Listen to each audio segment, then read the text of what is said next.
मज्जा. पोहे करतो आपण, बरोबर आहे, ते फ्लॅक्स केले म्हणजे चपटे केले जातात, त्याच्यात आयर्न कंटेंट वाढतं.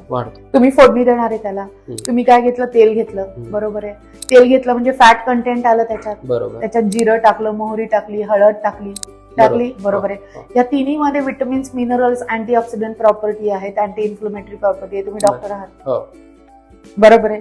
त्याच्यानंतर त्याच्यात कढीपत्ता टाकला, कढीपत्ता पण आयर्न रिच असतो. त्याच्यानंतर कांदे घालता तुम्ही त्याच्यामध्ये, कांद्याच्या किती मेडिसिनल प्रॉपर्टीज आहेत. मिरची टाकली, कर्क्युमिन नावाचं जे त्याच्यामध्ये अँटीऑक्सिडंट आहे, झालं. हे सगळं फुल झालं. पोहे टाकले त्याच्यात तुम्ही, वरतून तुम्ही त्याच्यावरती मस्त हिरवीगार कोथिंबीर टाकली, कोथिंबीरचे सगळ्या प्रॉपर्टीज तुम्हाला माहिती आहेत, हेल्दी आहे सगळं. वरतून खोबरं आलं म्हणजे मोनो अनसॅच्युरेटेड फॅटी ऍसिड झाले, जे हार्टसाठी अत्यंत छान असतात.